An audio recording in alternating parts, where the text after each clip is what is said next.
Buenos días, Álvaro Cedeño y Álvaro Cedeño les saludan en este episodio número 316 de Diálogos con Álvaro Cedeño. Esta es una conversación intergeneracional que toca temas como transformación de talento, acción humana eficaz y espíritu emprendedor. Hoy para conversar sobre el artículo publicado esta semana en la página web alvarocedeno.com titulado Más sobre ecosistemas. Papá, ¿cómo estás? ¿Qué tal? ¿Qué tal? Aquí, El pensamiento sistémico sigue siendo una de las grandes carencias de nuestra humanidad. Qué raro, ¿verdad? sí, es muy extraño, es muy extraño. Posiblemente eh, vivimos encerrados o más bien, muy motivados a permanecer dentro de nuestra individualidad. Y claro, nuestra individualidad desconoce la integración que tenemos con el resto de otros seres, de otros elementos, como para formar sistemas.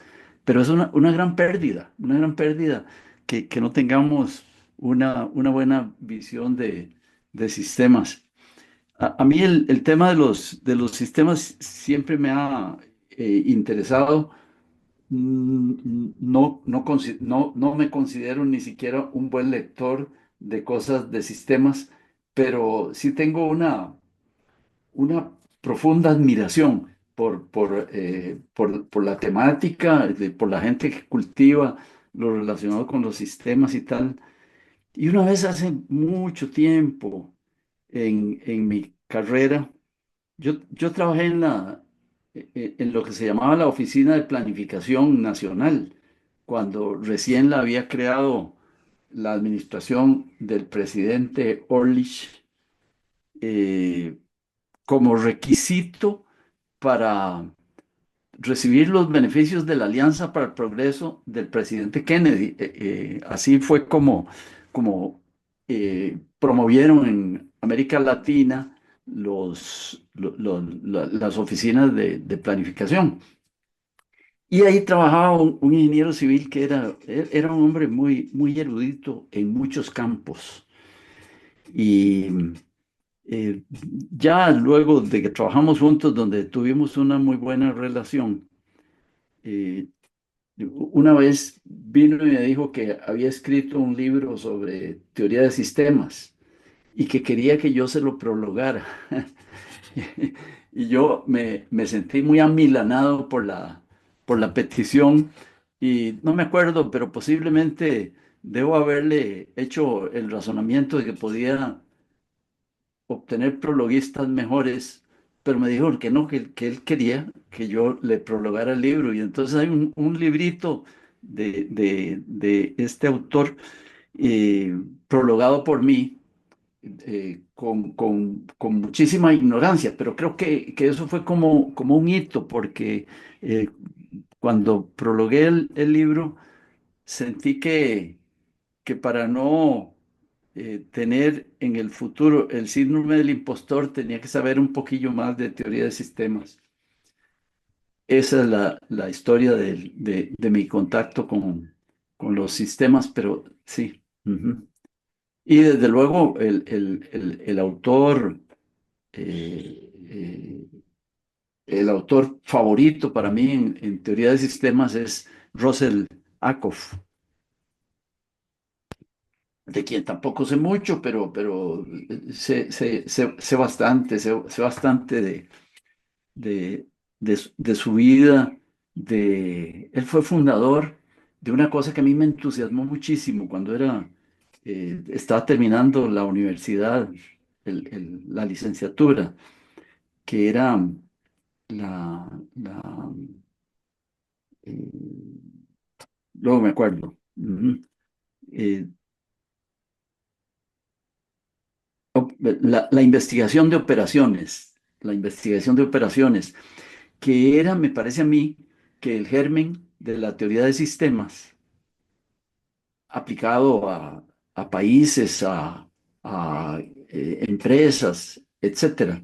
Y me gustaba mucho, creo que lo que me gustaba mucho era la sensación de control que la aplicación del aparato matemático a fenómenos de la empresa y de los gobiernos y tal, daba. que creo que es una ilusión. Pero luego me encontré con que Russell Acco, fundador de esa disciplina, eh, salió de ahí y se dedicó a cultivar lo relacionado con sistemas, que es una visión mucho más amplia, eh, tal vez mucho más filosófica, menos matemática y desde luego más universal, ya dije que más amplia, ¿verdad? Sí. Bueno, por ahí anda el tema de los sistemas. Ujú. Muy bien, muy bien. Sí, me parece que es un tema interesantísimo y no sé cuándo fue la primera vez que te escuché hablar de sistemas o de pensamiento sistémico, porque creo que por ahí empezó la exploración mía respecto a eso. Pero yo diría que eso tal vez data como de fines de los ochentas o tal vez principios de los noventas, porque cuando estuviste colaborando con la incubación del Instituto Nacional de Biodiversidad, me parece que estuviste en contacto con muchos expertos que eran Claro. pensadores Ujú. sistémicos. Claro, Entonces claro. empezaste a Ujú. traer teoría, práctica y anécdotas a la casa sobre el pensamiento sistémico y sobre el concepto de ecosistema, que es un concepto bastante Mm, es un concepto con el que yo me siento muy cómodo porque creo que he crecido casi toda mi vida adulta con él y quizás desde la adolescencia.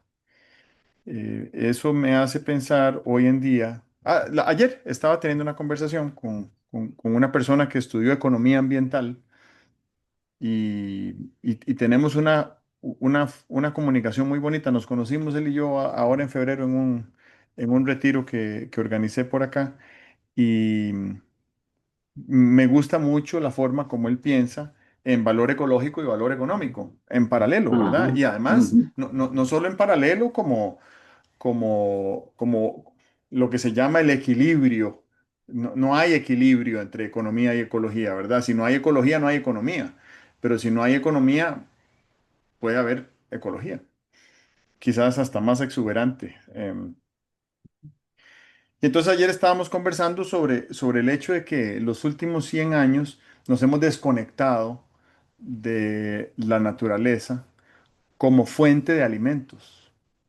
Hace 100 años, tal vez más, digamos, a la vuelta del siglo XX, el 99% de la población mundial estaba vinculada directa o indirectamente con la producción de alguno de los alimentos que consumía.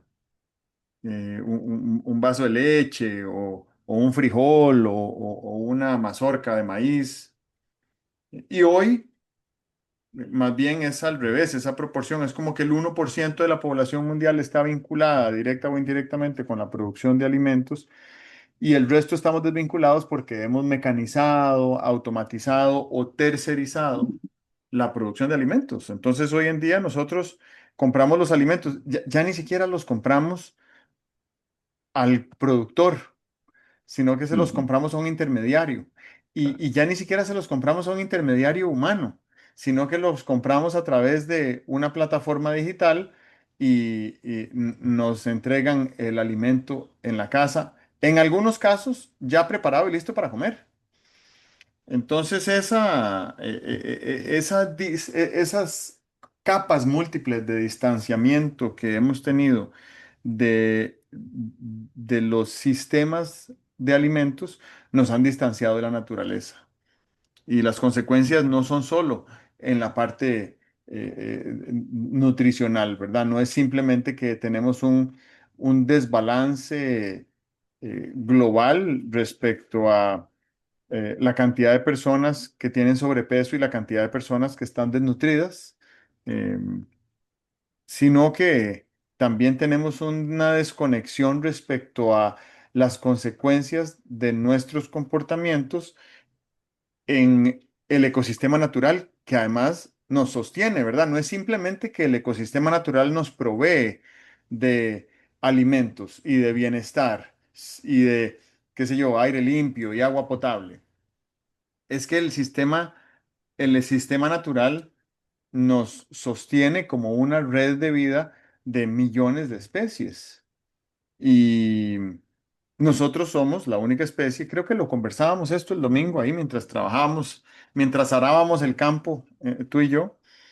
El ser humano es la única especie viva en la biosfera que tiene un impacto neto negativo sobre la globalidad, sobre la totalidad, ¿verdad? Tenemos una huella ecológica negativa, muy Ujú. negativa, y tenemos un consumo de recursos naturales más acelerado que la velocidad a la que se restauran esos recursos Claro, naturales en el ecosistema. Entonces, estamos pidiéndole prestado al mañana.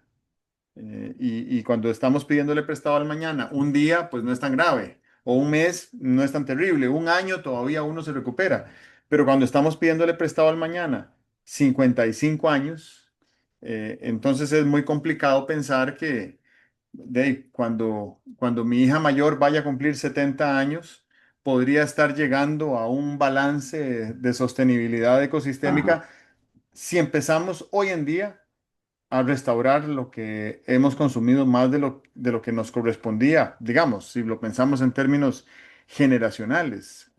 ¿Qué es lo que nos corresponde a nuestra generación consumir? Bueno, somos muchos seres humanos y tenemos una alta tasa de consumo, entonces hemos consumido mucho más de lo que nos corresponde. Pero además de los sistemas alimenticios que provienen de la naturaleza y que se han mecanizado y que eso ha tenido la gran bondad de que hoy podemos producir en granjas verticales alimentos orgánicos saludables con una menor huella ecológica. Em, También tenemos sistemas eléctricos y los sistemas eléctricos nos dan una enorme cantidad de beneficios y potencial y oportunidades que las podemos aprovechar incluso para reducir nuestra huella ecológica. Sistemas de transportes que siempre son mejorables, por supuesto. Sobre todo, ayer leía una frase muy poderosa que dice que el verdadero desarrollo de, de una nación se ve en su sistema de transporte público. Y yo no sé cuándo fue la última vez que nuestros oyentes se montaron en un bus público aquí en Costa Rica, pero ese es el estado de desarrollo que tiene nuestro país y es bastante deficiente, porque se parece mucho al sistema de transporte público que había hace 40 años y entonces no hemos avanzado nada en ese frente. La buena noticia es que con la voluntad política correspondiente podríamos dar un salto cualitativo exponencial y el año entrante tener el mejor sistema de buses del mundo, porque nada nos lo impide en realidad. Así que yo creo que ahí, más que un diagnóstico lamentable, lo que veo es una oportunidad incomparable de dar un impacto tremendo en el desarrollo del país, mejorando la forma como la mitad más vulnerable de la población se desplaza por la ciudad. Y probablemente si mejorara la forma en la que se desplaza el 50% más vulnerable, atraería a muchos de los otros habitantes del 50% más privilegiado para transportarse también de esa manera eficiente, limpia, sostenible, segura y confortable. Hay sistemas de educación y nuestro sistema de educación, hace días que no le metemos moneditas a ese sistema. Es un sistema de educación que a mí me parece se quedó obsoleto hace varias décadas, ¿verdad? Hace varias décadas que no estamos preparando niños y adolescentes para que sean adultos funcionales en el presente que les toca vivir. Nuestro sistema de educación pública tuvo una significativa reforma educativa de currículum en los años 70, lo cual quiere decir que empezamos a preparar en los años 70 a jóvenes para ser adultos funcionales en la década de los 80. Y nuestro sistema de educación pública más o menos anda por ahí, ¿verdad? No, no, no es un sistema de educación que eduque para el pensamiento sistémico, o eduque para la eficacia, o eduque para la toma de decisiones, o eduque para eh, la aplicación de tecnologías para mejorar el bienestar de las personas, etcétera. Y también están los sistemas de seguridad, bueno, sistemas de seguridad, sistemas de defensa, digamos, en países militarizados y en países desmilitarizados, sistemas de seguridad ciudadana, que nosotros tenemos que darnos cuenta de que a pesar de que estamos en una crisis de seguridad ciudadana desde hace 4 años, seguimos teniendo unos sistemas de seguridad ciudadana formales e informales que nos dan sensación de seguridad. Y eso es importante reconocerlo. ¿Cuáles son esos sistemas? Debemos ponerlos en la mesa para ver de qué manera los robustecemos a nivel comunitario, a nivel familiar, a nivel de uso de tecnologías, cámaras, comunicaciones entre vecinos, etcétera, para generar la sensación de sentirnos más seguros como resultado de de estar más seguros, ¿verdad? De reducir la tasa de criminalidad, la tasa de homicidios, etcétera. Y solo para terminar con un nombre, porque mencionaste otro, Donella Meadows escribió un libro que se llama Pensando en Sistemas, y ese libro me parece que podría releerse muchísimas veces y siempre se le encontraría algo nuevo que aprender en esa manera de pensar en sistemas, ¿verdad? Que trascienden la persona, trascienden esta geografía, trascienden este momento y creo que eso es algo que nos está faltando a nivel global, a nivel nacional, a nivel comunitario y quizás a nosotros mismos como individuos también. En esas ideas que has dado, yo he visto desfilar algunas retos, algunas posibilidades. Uno de los retos que veo es el relacionado con la distancia que tenemos con respecto a la naturaleza. Eh, Recuerdo un compañero condiscípulo en alguna clase que decía que a él le llamaba mucho la atención cómo originalmente, cuando los alimentos escaseaban, las personas productivas salían o a recoger alimentos o a ver cómo los producían. Pero ahora cuando los alimentos escasean, uno lo que hace es revisar las ofertas de empleo para ver dónde se emplea, para obtener un dinero, para cambiar el dinero por alimentos. Y eso como que ha puesto una distancia no natural entre las cosas que son importantes para nuestra supervivencia y lo que hacemos para sobrevivir. Me parece a mí que desde un punto de vista político, desde un punto de vista emocional, el hecho de que lo que recibamos por el trabajo sea una, un asiento de SIMPE en nuestra cuenta de SIMPE y no algo que tuviera como más cercanía con el producto del trabajo. ¿Ah? Eh, Supongo que sería distinto llegar a la casa con un saco de víveres que los produjiste, que llegar a casa con un asiento de simple para que vayan al supermercado a comprar unos bienes que no los produjo el supermercado, como dices tú, y que no los produjo ni siquiera los oferentes, proveedores del supermercado. Tenemos una gran distancia al hecho natural de la producción de alimentos. Creo que eso, la respuesta que tiene es que eh, hemos escogido el camino de la especialización para que eso dé una mayor productividad y tal, pero de tiempo en tiempo deberíamos comernos cosas con cuya producción nosotros tuviéramos alguna cercanía.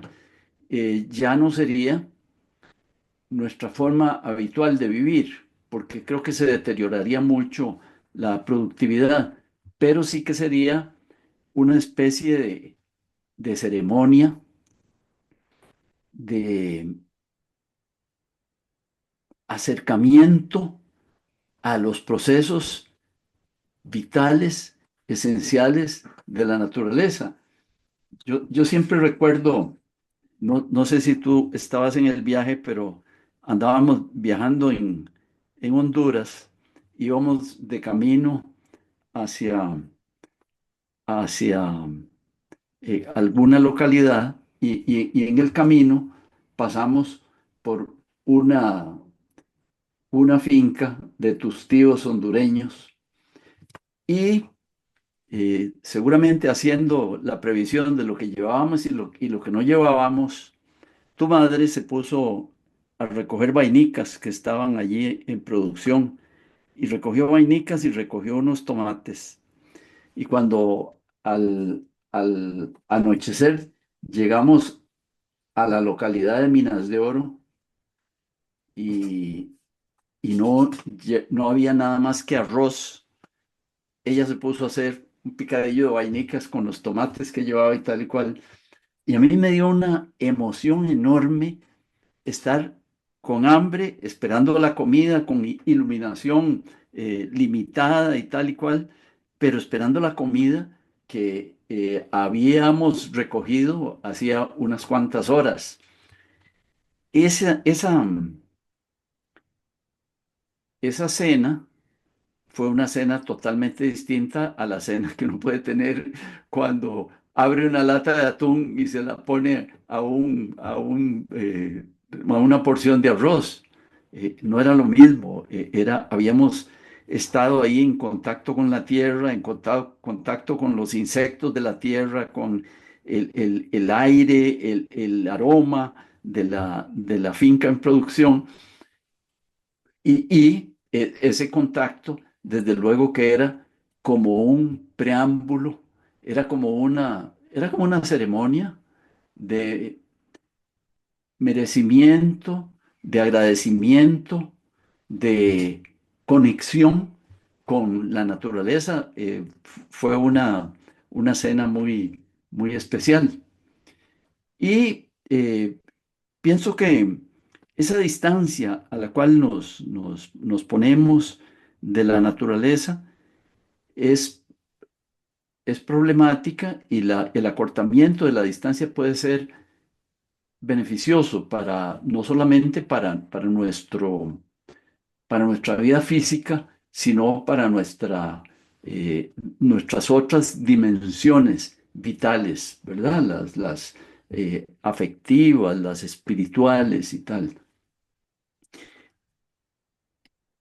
Desde que alguna vez hice contacto con la idea japonesa de los baños forestales, me pareció que era algo muy valioso. Ya lo percibía, ya percibía cuando paseaba, caminaba por los parques, ya percibía que era importante el contacto con los árboles. Pero verlo ahí explicado por los japoneses de cómo ese contacto con la naturaleza nos beneficiaba, me parece a mí que es otra tocada de puerta como para cuestionar la forma como estamos viviendo, ¿verdad? Y es que yo pienso que hay unas dimensiones que le vamos quitando a los eventos, a las relaciones y tal, se los vamos quitando posiblemente para simplificar y para economizar tiempo, energía, pensamiento. Antes mencionabas, por ejemplo, el sistema de transporte y mencionabas los déficits que tiene el sistema de transporte. Y verás que cuando uno pregunta por ahí, ¿cuáles deficiencias le ve al sistema de transporte? La gente, la gente habla de aglomeración, la gente habla de incomodidad, la gente habla de ruido y tal, y la gente habla de lentitud. Pero me parece que se están saltando la principal deficiencia que tiene nuestro sistema de transporte de personas en Costa Rica. Y el, el, la principal deficiencia que tiene, a mi juicio, no es propia de los buses, no la causan los buses, la causa el sistema como una totalidad. Es el tiempo improductivo que estamos metidos en un bus o en un taxi y tal, ¿verdad? Eh, la valoración de ese tiempo me parece que nos llevaría a darnos cuenta de la importancia que tiene. Yo alguna vez viendo el sistema de transporte, me parecía que las deficiencias del sistema de transportes son una muestra de la insensibilidad que tenemos como sociedad y concretamente los operadores políticos, eh, administradores públicos en esa sociedad, tienen una insensibilidad por el tiempo de los demás. Tú sabes que uno podría hacer la cuenta de, imagínate que uno es ministro de Transportes y que hace la cuenta de cuántas horas ha perdido la comunidad costarricense en un determinado día por ineficiencias del transporte. Y son cosas que no tenemos que tener mucha imaginación para verificarlas y sentirlas casi que en la piel. Bueno, si antes para recorrer desde Curridabat hasta eh, Pavas, se podía ir en 20 minutos. Y hoy en día, ir de Curridabat a Pavas a determinadas horas, a las horas a que sale la gente del trabajo, toma más de una hora, toma una hora y media, ¿verdad? Entonces, esa diferencia de una hora y 10 que le estamos quitando a todos los pasajeros que hacen ese transporte todos los días, alguien se siente responsable. Y me parece que si no se sienten responsables, es por falta de sensibilidad y por falta de respeto a la dignidad de las personas. Sería como que pudiéramos entregarle 2 horas a cada persona y decirle, mire, como usted es un ser humano respetable, aquí le estoy devolviendo estas 2 horas de cada día para que usted haga con ellas lo que quiera. Eso me parece que sería un acto de reverencia por la dignidad humana. Sí, eso es muy dramático. Y esa multiplicación que uno puede hacer, ¿verdad? Fácilmente, no sé, 400.000 personas perdiendo una hora y media al día en, en las vías de tránsito. Son 600.000 horas eh, valiosas de personas talentosas y voluntariosas y saludables perdidas en un vehículo. Eh, y creo que el número es mayor, tanto el de personas como el de tiempo.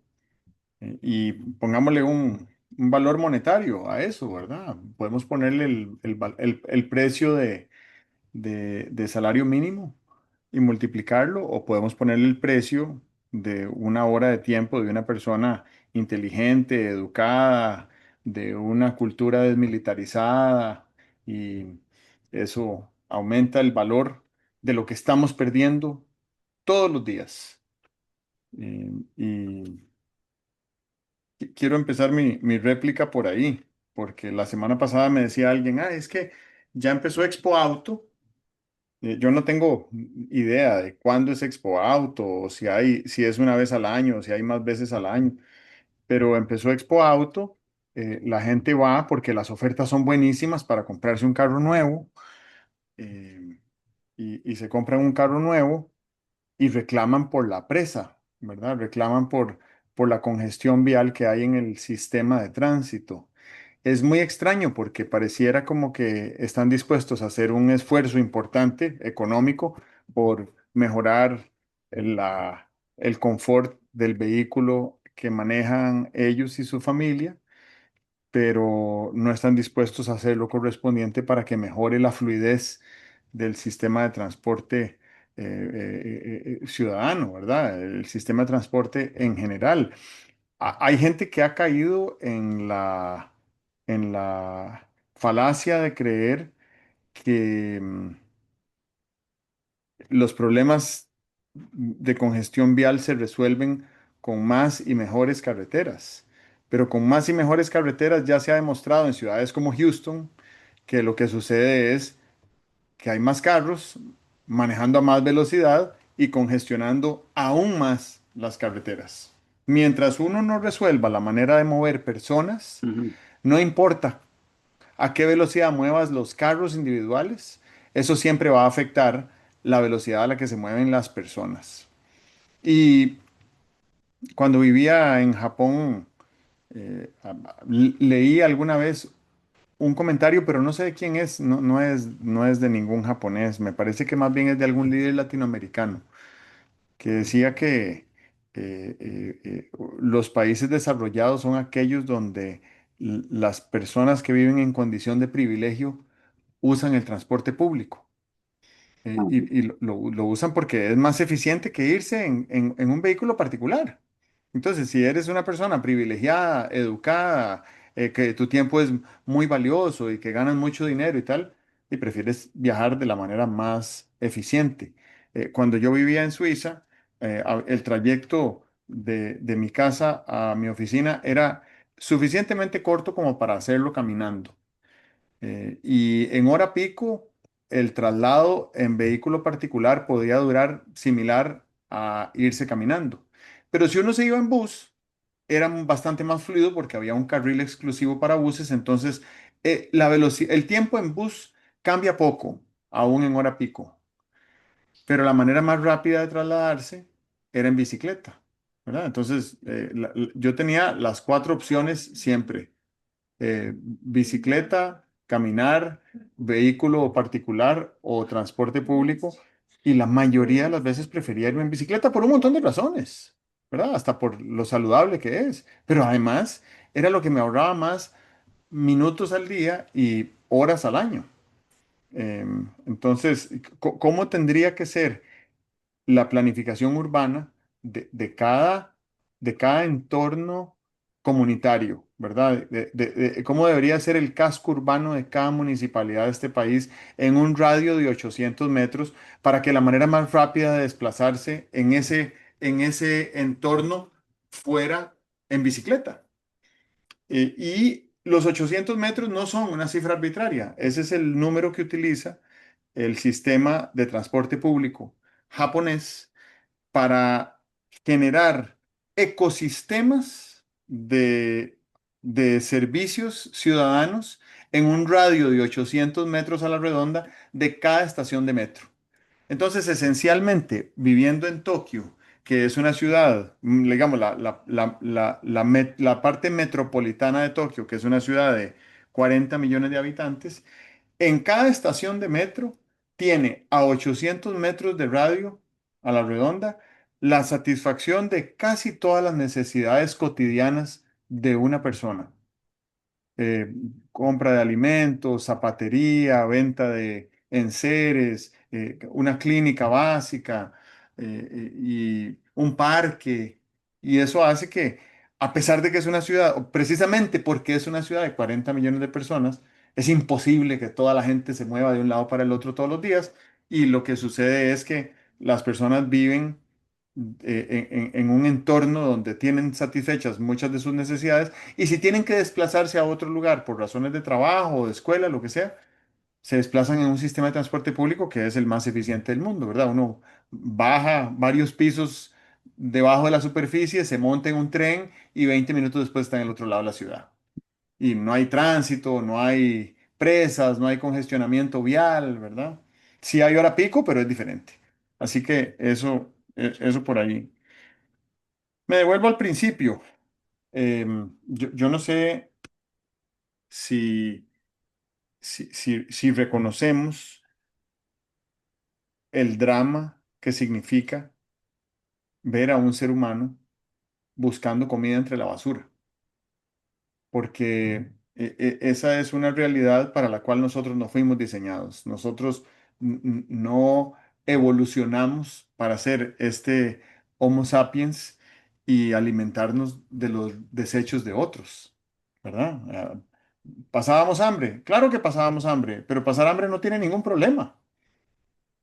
Buscábamos comida y nos la ingeniábamos de manera colectiva para conseguir buena fuente de comida nutritiva, abundante, perdurable, saludable. Y cuando no había que comer, pues ahí había alguna fruta o alguna raíz o alguna hoja en un árbol o en un arbusto que nos podíamos comer para sostener el hambre mientras conseguíamos otra fuente sostenible y sustanciosa de alimentos, ¿verdad? Éramos recolectores y cazadores, no éramos exploradores de basura para buscar algo con que Ujú, satisfacer ujú, el hambre, ujú, ¿verdad? Y esto lo señalo así porque es muy dramático pensar que vivimos hoy en día en sociedades donde el destino final de nuestros desechos o alimenticios son fuente de alimento para, no sé, docenas, cientos, miles de personas que buscan entre esos desechos eh, residuos valorizables y también comida en condiciones que les permitan comérsela, porque de eso viven, ¿verdad? Y eso siento que es muy dramático porque hemos desvirtuado por completo la riqueza de nuestro diseño biológico cuando un ser humano tiene que alimentarse de los residuos de otro. Eso se parece más a la forma en la que los perros se domesticaron a sí mismos, siguiendo al ser humano ujú, porque ujú, le convenía mucho alimentarse de ujú, sus residuos. También es conocida la idea de que en un escenario apocalíptico no se puede comer dinero, ¿verdad? Entonces, no importa cuánto dinero tengamos en el SIMPE o en la cuenta bancaria, ese dinero no sirve para mucho si hay una escasez generalizada de bienes. Así que yo creo que hay que poner esto en perspectiva porque quien tiene dinero debería invertir no en alimentos, sino en la producción de alimentos, de manera que pueda aumentar la probabilidad de que mañana siga habiendo alimentos. Y esa no es una ecuación que en este momento se satisface si la vemos a nivel global a 10 años plazo, ¿verdad? Se preveía una crisis global de alimentos para la década del 2030, pero con la situación que está sucediendo en el Medio Oriente en la actualidad, probablemente para fines de año vamos a empezar a sentir un impacto significativo en los precios de alimentos que ya fueron producidos con otro precio de fertilizantes.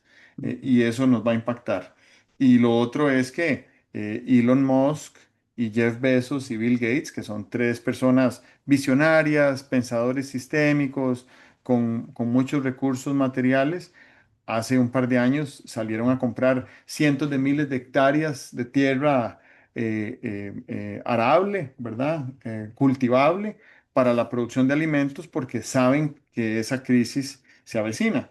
Y entonces ahí va a ser mucho más evidente de lo que es hoy que no podemos comer dinero. Y en la misma línea de lo que vengo diciendo, también está el tema del agua. Hay decenas de millones de migrantes climáticos alrededor del mundo que fundamentalmente se van de sus territorios porque hay o carestía de agua potable o exceso de agua. Hay unas inundaciones que se hacen perennes y ya no pueden vivir ahí, ya no pueden cultivar, ya no pueden producir alimentos y tienen que desplazarse a otro lugar a donde poder vivir. Entonces, la falta de agua, basta con que uno no tenga agua 3 días en la casa para saber que se tiene que ir a otro lado, ¿verdad? Por lo menos a bañarse, sino a conseguir agua para tomar o para las necesidades humanas más básicas como higiene y demás. Hay otro principio sistémico que también deriva de todo esto que estoy diciendo, que lo complementa, diría yo, que es esta noción de las estaciones alrededor del año en lugares geográficos donde es más pronunciado el cambio de las estaciones, donde hay una ventanita corta en el año en la cual hay que producir y guardar provisiones, Ujú, ujú. porque viene una larga temporada en la cual no se puede producir y si se acaban las provisiones, se acaban las provisiones y no hay alternativa. Entonces, eso es algo que nosotros no tenemos culturalmente el hábito de guardar para, para la época de vacas flacas, ¿verdad? Aquí da igual si está soleado y es mayo o está lloviendo y es enero, da igual, ¿verdad? Siempre va a haber algo de comida, siempre va a haber agua potable y eso no tenemos esa ese aprendizaje cultural en nosotros mismos, ¿verdad? ¿Y por qué lo menciono? Porque me parece que es importante entender que están cambiando los patrones de oscilación de humedad en el planeta y Costa Rica no es la excepción, ¿verdad? Aquí se esperaba, se pronosticaba con criterio científico el inicio de la época de lluvias para la segunda quincena de abril y estamos a mediados de mayo y todavía no ha empezado a llover como debería estar lloviendo en esta época. Más bien se siente calor, como si estuviéramos todavía en el final de la época seca y bueno, esto es algo que no estaba previsto y tiene implicaciones en generación de electricidad de fuentes hidrográficas, en producción de alimentos, en consumo de agua en los hogares, etcétera, ¿verdad? Entonces todo esto tiene que ver de una manera u otra con ese pensamiento sistémico que nos has traído hoy. Vuelta al, al ecosistema, el ecosistema como un ambiente que afirma la vida. Así lo definen los biólogos. En el bosque, digamos, si estás hablando solamente de pajaritos y liebres y lombrices y bacterias y árboles y tal, en el bosque se da una construcción mutua de un ambiente donde prospera la vida de las bacterias, de las lombrices, de los pajaritos, de las liebres, de las ardillas. Y eso debería ser una, como un estímulo para nuestra propia reflexión. Vamos a ver, pensando en situaciones muy extremas, pensando en el territorio costarricense, yo vivo mejor en este territorio costarricense como vivo que si yo fuera el único habitante de este territorio costarricense, el único habitante. Me parece que la diferencia que hay entre la forma como vivo yo como parte de una sociedad y la forma como viviría si yo fuera el único habitante de todo este territorio, me parece que es una ilustración de cuán productivo, cuán acogedor, cuán propicio resulta el ecosistema para la vida de un individuo. Y eso yo creo que debería llevarnos a la empatía y a la compasión. Debería darnos una gran sensibilidad que nos permitiera valorar a los demás. Ya lo decía Adam Smith, ¿verdad? Aquí lo has citado. El panadero producía pan y la gente se lo compraba no porque tenía compasión por el panadero, se lo compraba porque el panadero estaba creando un valor. Pero entonces ambos, el consumidor de pan y el panadero, deberían valorizar el hecho de que juntos realizan lo que en biología se llama una simbiosis, juntos son parte de un ecosistema propicio que les permite con menos tiempo de trabajo obtener más producción o con igual tiempo de trabajo o obtener, con menos tiempo de trabajo, obtener la misma producción, con más tiempo de trabajo, obtener y más producción, ya me enredé. Ok, Eso me lleva al tema de que los ecosistemas, una de las funciones que realizan es afirmar la vida. Y pienso en el país y en cómo en 200 años el país ha logrado aumentar la expectativa de vida al nacer. Eso no se produce porque hayamos mutado biológicamente. Eso se produce porque el país es un conjunto de instituciones, de prácticas, de cultura, de formas de organizarnos que permiten aumentar la duración de la vida y eso es muy importante. Pero no es lo único que es importante. Los ecosistemas biológicos, se podría medir la eficiencia de un sistema biológico, de un ecosistema desde el punto de vista biológico, simplemente midiendo si las ardillas viven más tiempo en tal ecosistema o en tal otro ecosistema. Pero cuando estamos hablando de ecosistemas eh, referidos a la vida humana, tampoco la duración de la vida, la supervivencia, la longevidad son la única medida. Deberíamos introducir ahí la medida de, yo lo llamaría la, lo que Maslow llamaba la autoafirmación, y es, no queremos que la gente viva N años, no juzgamos el éxito de un ecosistema porque la gente viva N años, lo juzgamos en el tanto la gente logre desplegar todo el potencial de su ser. Fíjate qué reto más interesante que yo me he puesto a pensar en el reto político que eso significa.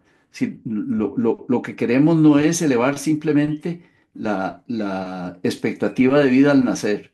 Lo que querríamos es que cada persona que vivió pudiera decir, yo desplegué todo lo que mi ser era capaz de dar, de producir, de lograr.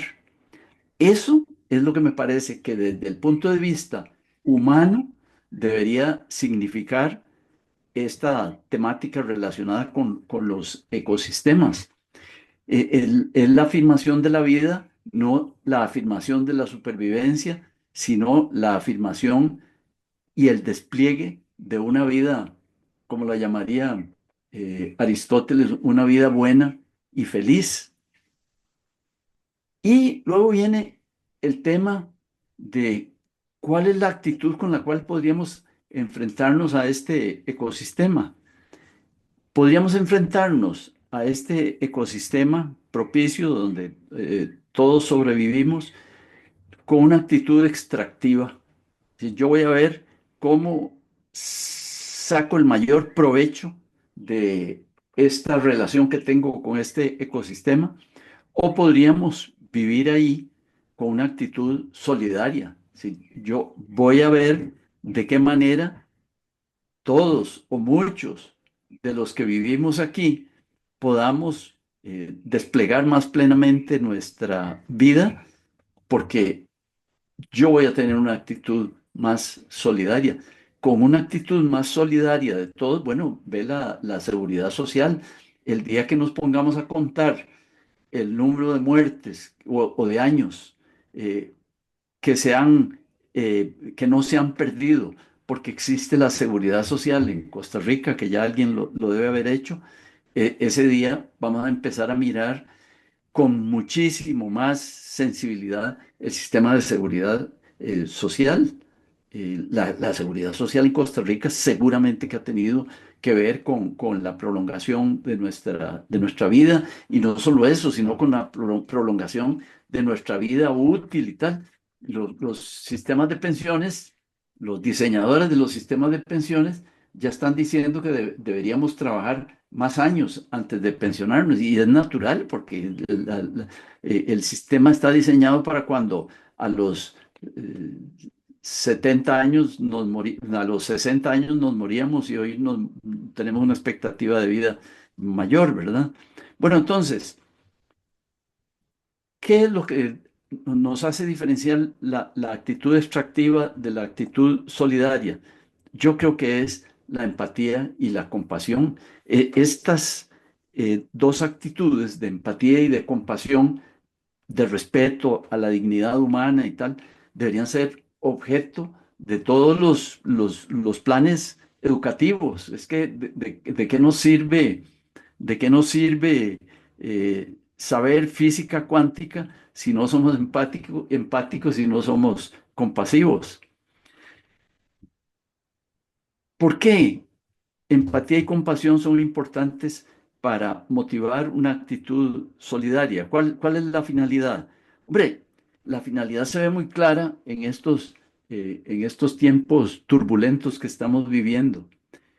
Es que la humanidad, el mundo, necesita vivir en armonía, necesita vivir en paz, necesita vivir en concordia, que quiere decir compartiendo el corazón. Y para vivir en armonía, en paz y en concordia es esencial la actitud solidaria.